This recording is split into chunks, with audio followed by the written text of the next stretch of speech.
믿는 사람과 비누장사를 하는 사람이 우연히 함께 길을 걸어가게 되었습니다. 길을 가다가 비누장사를 하는 사람이 시비를 걸었습니다. 여보시오, 세상에서 기독교가 무슨 소용이 있습니까? 기독교가 수천 년 동안 사랑과 평화와 믿음을 전해왔지만 이 세상이 나아진 것이 무엇이 있습니까? 여전히 죄악으로 가득 차 있지 않습니까? 우리나라만 봐도 그렇습니다. 기독교인이 1000만 명이 넘는다고 하는데 도대체 한국 사회는 왜 이렇게 깨끗해지지 않습니까? 예수 믿는 사람이 딱히 대답할 수가 없었습니다. 어쨌든 세상이 죄악으로 가득 차 있고 깨끗하지 못한 것이 사실이기 때문이었습니다. 조금 더 길을 가다가 길에서 노는 아이들이 보였습니다. 옷이 더럽고 얼굴이 꾀지게 했습니다. 그 아이를 보고 예수님을 믿는 사람이 말했습니다. 저 애들 좀 보세요. 비누는 더러운 것을 깨끗하게 한다는데 저 애들은 왜 이렇게 더럽지요? 비누가 아무 소용이 없나 봅니다. 그러자 비누장사가 기가 막힌다는 듯이 말합니다. 여보세요, 비누를 사다가 사용하지 않는데 어떻게 저놈들이 깨끗해지기를 바랍니까? 나 참. 그때 예수 믿는 사람이 말했어요. 말씀 잘하셨네요. 우리 기독교가 아무리 위대한 종교일지라도 그것을 사용하지 않는 사람에게는 아무 소용이 없는 겁니다. 마치 비누를 사다가 사용하지 않는 사람이 깨끗해지기를 바랄 수 없는 것처럼 말입니다. 여러분, 이 이야기처럼 신앙은 삶 속에서 신앙 고백대로 살지 않으면 아무런 소용이 없는 것입니다. 하나님께서는 우리의 믿음 안에서 일하십니다. 우리들이 믿든지 안 믿든지 개의치 말고 하나님께서 그냥 다 알아서 해주시길 원합니다. 왜요? 전능하신 하나님이시니까. 그런데 참 이상하게 하나님께서는 그렇게 일하시지 않습니다. 마치 하나님께서는 혼자서 일하실 수 없는 것처럼 우리에게 믿음을 요구하십니다. 그 믿음의 요구는 곧 우리의 행함입니다. 믿음은 반드시 행함으로 나타나게 되어 있습니다. 1절에도 말씀드렸듯이 여러분들이 신뢰할 수 있는 사람에게만 돈을 부어주게 됩니다. 생전 모르는 사람에게 돈을 절대로 부어주지 않습니다. 즉 돈을 빌려주는 행위는 신뢰를 바탕으로 이루어지는 것입니다. 하나님과의 관계도 마찬가지입니다. 우리들이 하나님을 신뢰한다면, 즉 믿는다면 믿음의 고백대로 행동이 나와야 합니다. 하지만 하나님을 신뢰하지 못하면, 믿지 못하면 그에 따른 행동이 저절로 나올 수 없게 되어 있습니다. 우리가 하나님을 신뢰한다면, 하나님을 믿는다면 신뢰에 따른 행함이 반드시 나오게 되어 있다고 말입니다. 야고보 사도가 말한 대로 신실한 믿음은 반드시 행함을 가져오는 것입니다. 아무리 최고급 비누를 갖고 있다 할지라도 그 비누를 사용하지 않으면 그 비누로부터 우리는 어떤 유익을 얻지 못합니다. 마찬가지입니다. 아무리 믿음이 위대하지만 그 믿음을 우리가 행함으로 사용하지 않으면 그 믿음에 따른 어떤 유익을 우리는 얻지 못하는 것입니다. 5달란트와 2달란트를 받은 종들은 그 받은 것들을 사용했습니다. 그랬더니 또 다른 5달란트를 남겼고 또 다른 2달란트를 남기는 갑질의 이유를 갖게 되었죠. 하지만 1달란트를 받은 종은 그것을 땅에 묻었습니다. 아무런 이유를 얻지 못했습니다. 하지만 그것만으로 끝나지 않았습니다. 이 1달란트 받은 종은 그 달란트를 줄 종을 비방했습니다. 비판했습니다. 불평을 늘어났습니다. 심지어 주인을 강도처럼 여겼습니다. 여러분, 하나님을 믿는 사람은, 하나님을 신실하게 믿는 사람은 단순하게 하나님의 말씀에 순종합니다. 가진 그대로의 믿음을 드러내면서 살아갑니다. 그리고 하나님께서 그 믿음대로 100배, 60배, 30배,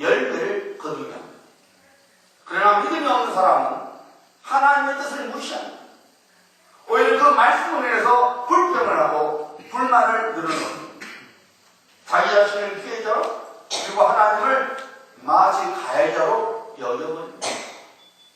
믿음이 있을 때는 강단의 선포는 하나님의 말씀이 은혜가 되고 내게 감동을 주고 힘이 되지만 믿음이 없을 때는 오히려 선포되는 하나님의 말씀으로 해서 시험이 들고 그래야도 째진 눈이 더 째지. 만약 여러분 마음속에 혹은 말 속에 불평과 불만이 자리를 잡고 있다면 여러분이 여러분 자신을 어떻게 보든지 상관없이 그 사람은 믿음을 잃어버리고 사는 사람입니다. 하나님의 사람 요셉을 보세요. 그가 얼마나 기가 막힌 일을 당했습니까? 여러분 성경에 보세요. 그럼에도 불구하고 한 번도 요셉이 이럴 수 있습니까 하고 하나님께나 사람에게나 불평하지 않았습니다. 다니엘을 살펴보세요. 모함을 당하고 사자굴에 던져지는 상황 속에서도 그가 하나님께나 왕에게나 혹은 다른 신하에게 불평이나 불만을 늘어놓지 않았습니다. 요셉이나 다니엘은 그저 묵묵히 하나님을 믿는 믿음을 삶 속에서 드러내며 살았습니다.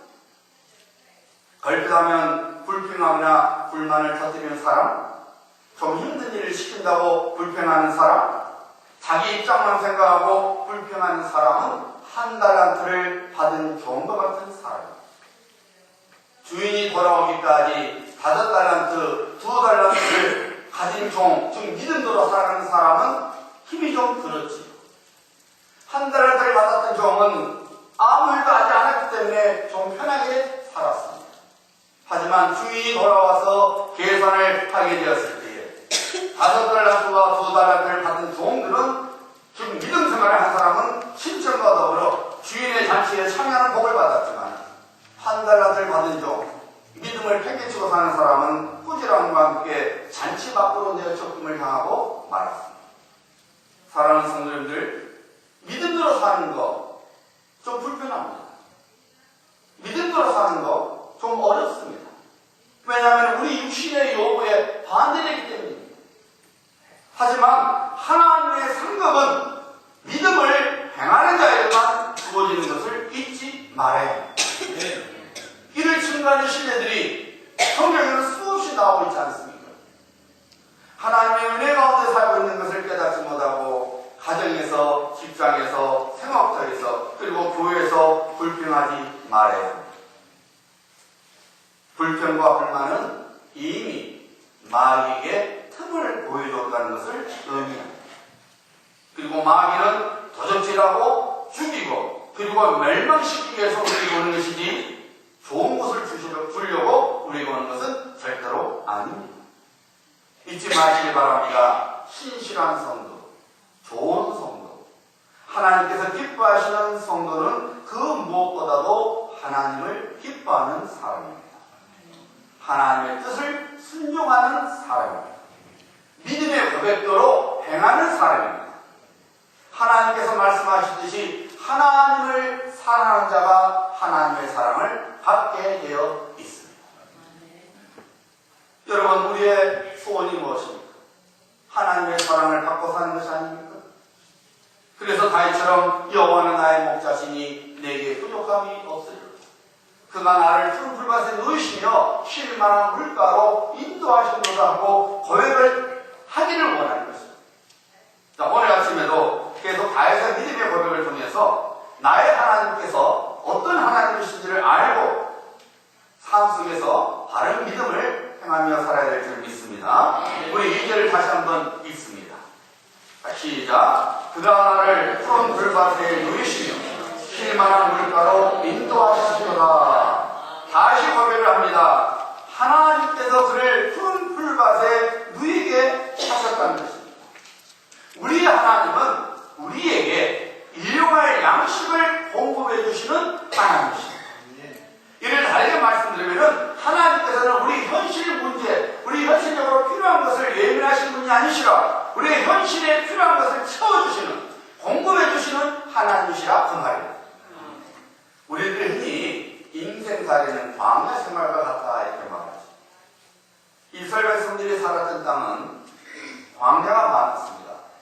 험난한 산들이 많고 황량한 이 들판이 많습니다. 그런데다가 1년에 2차례 건기가 찾아오면 완전히 말라 풀도 없고 물도 찾아보기가 힘든 이스라엘 땅에 가보면은 벌판에 고랑들이 많이 보입니다. 그런데 그 고랑 속에 아무것도 없어요. 흙하고 돌 뿐이었습니다. 그러다가 우기가 돼서 비가 쏟아지면은 그 고랑 속에 물이 발발발 넘쳐요. 그러다가 다시 건기가 되면은 거기 언제 물이 있으냐는 듯이 아무것도 없어요. 그것을 와디라고 부릅니다. 여러분 창세기 13장에 보면은 아브라함의 목자들과 롯의 목자들이 싸웁니다. 왜 싸워요? 풀 때문에 싸워요. 그만큼 이 양을 키우는 데는 풀이 필요한 겁니다. 이 목초지는 생명줄을 갖고 있어요. 양을 키우는 풀밭이 어디 있는지 몰라요. 방황하다가 어떻게 소 뒷걸음치다가 지정적으로 풀을 발견할 수 있을지 모릅니다. 하지만은 그 전에 목욕 말라 죽을 수도 있고 아니면 사람 짐승의 밥이 되기도 하는 것입니다. 그러므로 양에게 있어서는 목자는 절대적으로 필요한 존재입니다. 마찬가지입니다. 우리 인생에 있어서 우리에게 반드시 있어야 할 분은 하나님이십니다. 반드시 있어야 할 존재는 우리 하나님이십니다. 우리 인생 삶에서 절대로 놓치지 말아야 할 것이 바로 나의 목자 되시는 하나님이십니다. 왜냐하면 하나님께서는 우리 현실을 책임져 주시기 때문입니다. 잠언 16장 1절과 3절은 이 진리를 분명히 보여주고 있죠. 마음의 균형은 사람에게 있어서 말의 응답은 여호와께로부터 나오느니라. 너의 행사를 여호와께 맡기라. 그리하면 내가 경영한 것이 이루어지리라. 하나님이 우리에게 필요한 것을 채우신다는 것입니다. 우리 예수님께서 역시 기도를 가르치실 때 뭐라고 말씀하셨습니까? 일용할 양식을 주시옵고 하나님의 공부하심을 구하라고 말씀하셨습니다. 종종 어떤 분들은 성도는 위에 있는 것만 관심을 가져야지 먹고 사는 땅의 문제는 관심을 두지 않는 것이 신령한 성도고 좋은 성도라고 말합니다. 하지만 이것은 큰 오해입니다. 여러분 먹고 사는 일, 현실 문제와 부딪히며 사는 일 등 이 모든 것들 역시 영적인 일입니다. 만약 그렇지 않다면 교회에 와서는 천사처럼 그리고 세상에 나가서는 마귀처럼 살아도 되는 것입니다. 하지만 세상 삶 역시 영적인 일이기 때문에 우리 예수님께서 말씀하시기를 너희는 세상의 빛이요 소금이라고 말씀하신 것입니다. 성도는 하늘 위부터 쳐다봐야 되지만 그것도 영적인 일이지만 이 땅에 우리가 살아가는 삶 역시 영적인 것을 깨달아야 된다는 겁니다. 우리의 마음 속에서 먹고 사는 문제가 결코 작은 문제가 아닙니다. 예수님께서 40일 금식을 하신 후에 마귀가 한 첫 번째 시험이 무엇이에요? 이 돌로 떡덩이가 되게 하라. 마귀는 가장 현실적인 문제로 하나님의 사람을 공격합니다. 그래서 성도는 현실적인 문제에 대한 다른 신앙관을 갖고 있지 않으면 마귀의 공격 한 방에 그냥 넘어져 버려요. 마귀가 여러분 공격할 때에 그냥 공격이 않습니다.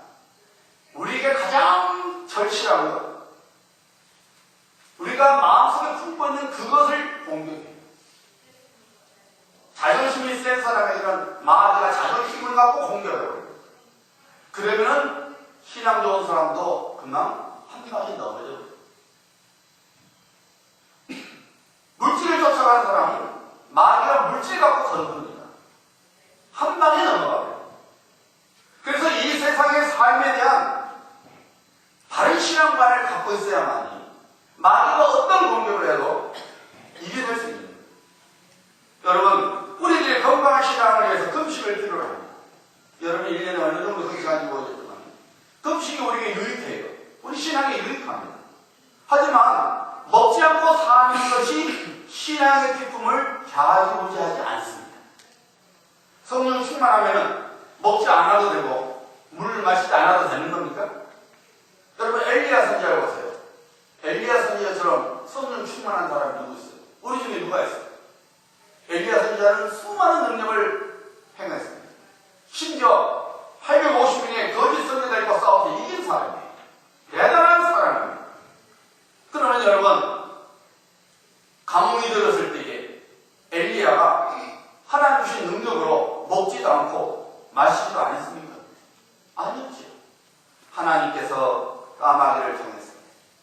들이시는 물로 그리고 과거의 공부를 통해서 엘리야를 살게 하셨어요. 하나님께서 엘리야 선지자가 필요로 한 것을 공급해 주신 것입니다. 여러분, 다윗의 고백을 통해서 우리들이 분명히 가져야 할 믿음은 먹고 사는 문제가 나의 손에 달린 것이 아니라 하나님 손에 달려 있다는 것입니다. 나를 인생의 푸른 풀밭에 눕게 하신 분은 목자 되신 하나님께 달려있음을 믿고 사는 것이 중요합니다. 이 진리가 매우 간단한 것 같지만 실상은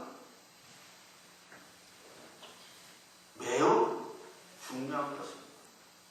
많은 그리스도인들이 이 진리를 무시해버리기 때문에 하나님으로부터 받은 하나님의 복을 받은 물질을 그만 우상으로 만들어버립니다. 일반적으로 경제적으로 어려우면 대부분의 그리스도인들이 하나님을 바라봅니다. 보지 말아도 봅니다. 신명기 28장에 나온 말씀을 붙들고 기도합니다. 내가 내 하나님 여호와의 말씀을 청종하면 이 모든 복이 내게 임하여 내게 이르리니 성읍에서도 복을 받고 들에서도 복을 받고 너가 들어가도 복을 받고 나가도 복을 받을 것이다. 여호와께서 너를 위하여 하늘의 아름다운 복을 여시사 내 땅에 때를 따라 비를 내리시고 내 손으로 하는 모든 일에 복을 주시리니 너가 많은 민족에게 구워질지라도 너는 꾸지 아니할 것이요. 주님 도와주옵소서. 말씀하시지 않았습니까? 경제적으로 어려울 때는 적을지라도 열심히 11조 생활하고 예배와 기도 생활에 열심히 내면서 갑니다. 그래서 좋으신 하나님께서 은혜 가운데서 먹고 살만하게 해 주십니다. 경제적으로 좀 풀리면 이상하게 사람들의 마음을 바꿉니다. 액수가 커져서 악방 생각이 들어서인지 모르지만은 적당하게 11조 생활합니다. 혹은 마치 팁을 주는 것처럼 자기 마음의 편안대로 11조 생활을 합니다. 예배 생활과 기도 생활을 게을리 합니다. 여러분, 왜 이런 영적 교만이 그 사람의 마음을 사로잡을까요? 그것은 내 인생을 내가 책임질 수 있다고 하는 자기 착각에 빠지기 때문입니다. 실제로 자기가 열심히 살았거든요. 하지만 수고함으로 열매를 거두게 하신 하나님의 은혜를 못 보고 맙니다. 그래서 하나님보다는 자기 수고를 더 위에 둡니다. 믿음과 세상 경계 사이에 타임을 두고 살아갑니다. 이스라엘 백성들처럼 양을 키울 때는 산의 신 여호와를 섬기고 농사를 지을 때는 농경의 신 바알을 섬겼던 것처럼 오늘날 많은 그리스도인들이 한 손으로는 하나님, 다른 한 손으로는 세상을 붙잡고 살아갑니다. 어떤 것은 하나님께로 오고 어떤 것은 세상으로서 온다고 믿고 그렇게 살아갑니다. 그리고 그렇게 살아가는 것이 지혜롭고 남들이 살아가는 방식이 다 그러니까 스스로 그렇게 살아가는 자기 삶을 정당화 여기면서 살아갑니다. 하지만 하나님께서는 선지자를 통해서 이스라엘 백성들에게 분명히 말씀하셨죠. 햇빛과 비를 주시는 분은 사람이 만든 거짓인 바알이 아니라 하나님이시라는 것입니다. 그래서 그것을 증명하기 위해서 3년 반 동안 비를 내리시지 않습니다. 심지어 무릎까지도 하나님께서 멈추게 만들고 하나님께서 모든 것이 하나님께 있음을 깨닫기 위해서 가뭄 속에서도 기근 속에서도 이삭을 거부가 되게 만들으셨어요. 포로로 잡혀온 다니엘과 세 친구를 형통하게 하셨습니다. 오늘날에도 수많은 사람들이 심지어 우리 그리스도인들조차도 거짓 신들을 쫓아가면서 살아가고 있습니다. 거짓 신들, 명예, 탐욕, 물질, 육체적인 쾌락, 미모 등등 이 모든 것들이 자기 인생을 책임져 줄 거라고 착각을 하고 그것들을 얻기 위해서 자신의 인생을 올인합니다. 하지만 하나님께서는 말씀하시죠. 사문서 8장 18절입니다. 부귀가 내게 있고 부귀가 누구에게 있다고요? 하나님께 있고 장구한 재물과 공의도 그러하니라. 부귀가 하나님께 있고 재물도 하나님께 있고 거기도 하나님께 있다는 것입니다. 잠언 10장 22절입니다. 여호와께서 주시는 복은 사람을 구하게 하고 근심을 겸하여 주지 아니하시느니라. 시편 34편 8절부터 10절입니다. 너희는 여호와의 선하심을 맛보아 알지어다. 그에게 피하는 자는 복이 있도다. 너희 성도들아 여호와를 경외하라. 그를 경외하라.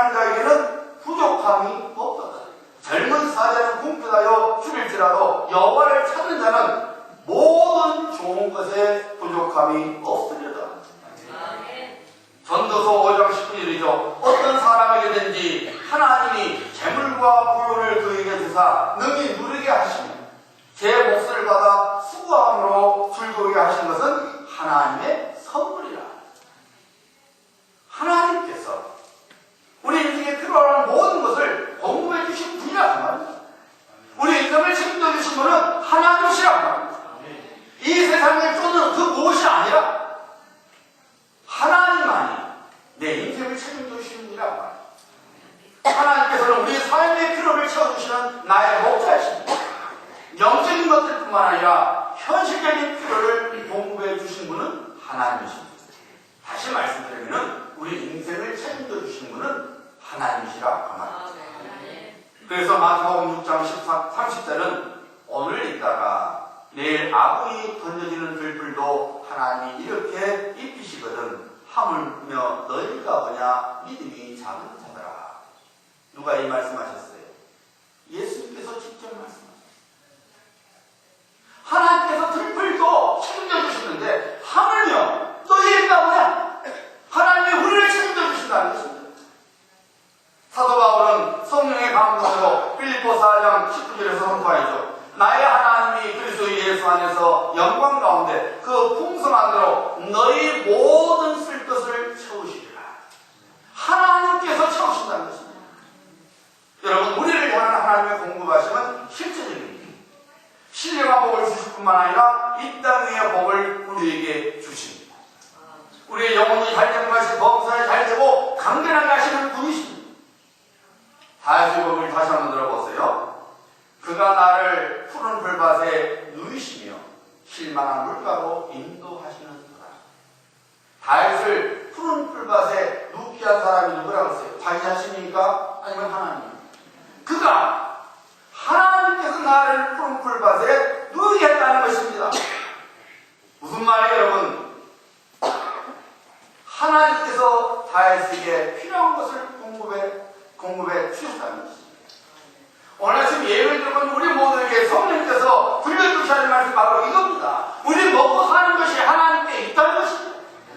우리 쉽게 삶 속에서 필요한 것을 공급해 주신 분은 하나님이시라고 합니다.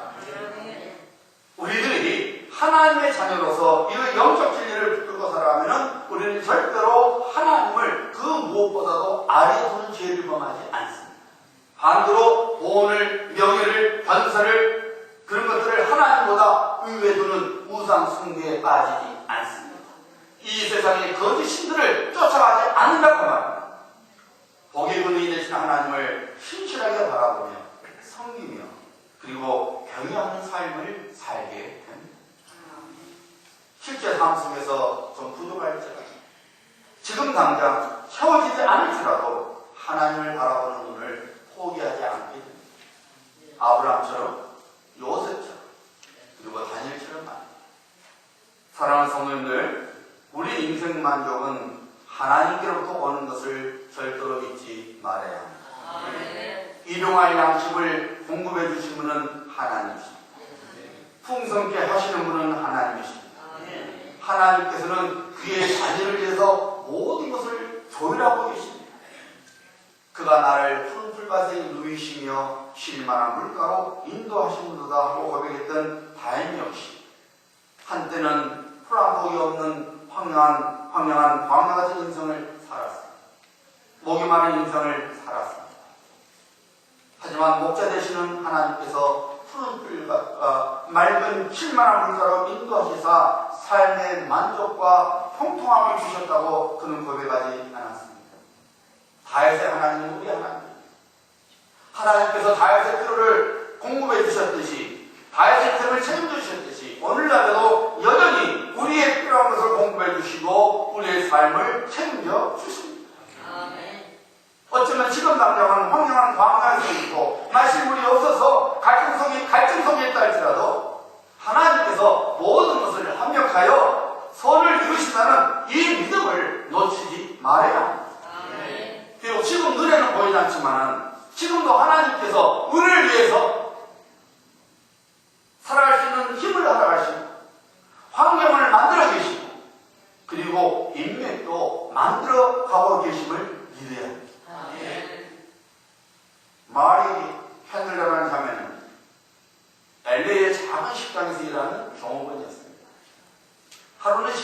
주인이 이 마리를 불러서 디저트를 찾는 손님이 점점 늘어나고 있으니까 좀 더 일찍 출근을 해서 아침마다 디저트를 만들으라고 요구를 했습니다.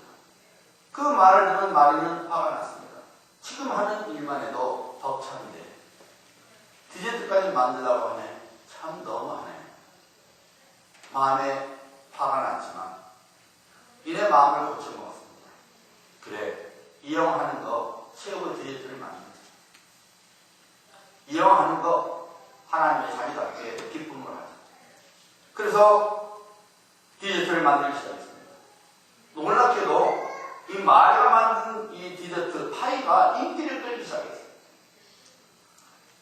사람들의 칭찬이 자자했습니다. 심지어 그 마리가 만든 파이를 먹고 싶어서 식당에 온 손님들이 늘어나기 시작했습니다. 마리가 가만히 생각하니까 이럴 것이 아니라 내가 직접 파이 공장을 만들어야겠다.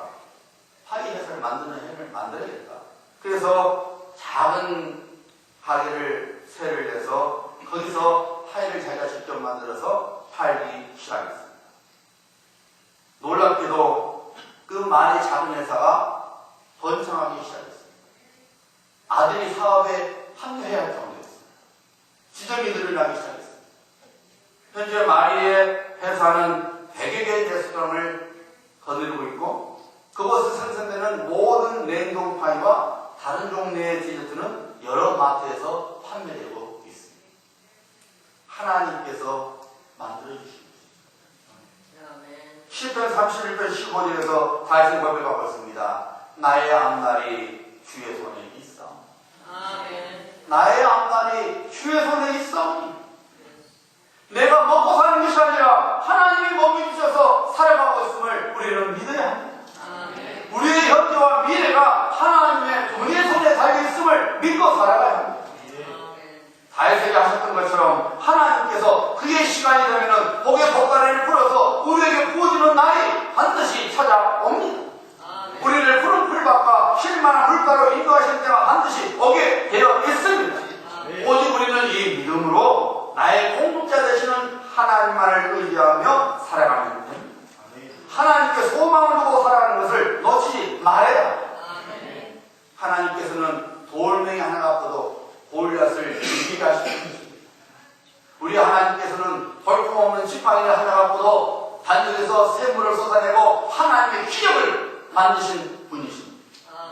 여러분, 하나님 앞에서는 시시한 사람 혹은 시시한 인생은 전혀 없습니다. 우리가 보기에 시시하게 보이는 것뿐이죠. 하나님께서는 그것으로 우리를 복되게 하십니다. 남들이 나를 시시하게 본다 할지라도 하나님께 소망을 두고 살아가면 하나님이 남들이 시시한 나를 형통하게 만들어줘요. 내가 갖고 있는 것이 아무것도 아니다 할지라도 하나님께서는 우리가 하나님께 소망을 두고 살아가면 내가 봤을 때 이 시시한 것이 내 인생에 뭐가 이익이 되겠다 싶지만은 하나님은 오히려 그것으로 우리에게 하나님의 예비하신 복을 부어주신다는 말입니다. 다윗은 그 은혜를 경험했어요. 그래서 그가 고백하지 않았습니까? 그가 나를 푸른 풀밭에 누이시며 쉴만한 물가로 인도하시네. 사랑하는 성도님들, 하나님께서는 나의 공급자이십니다. 나의 인생을 책임져주시는 하나님이십니다.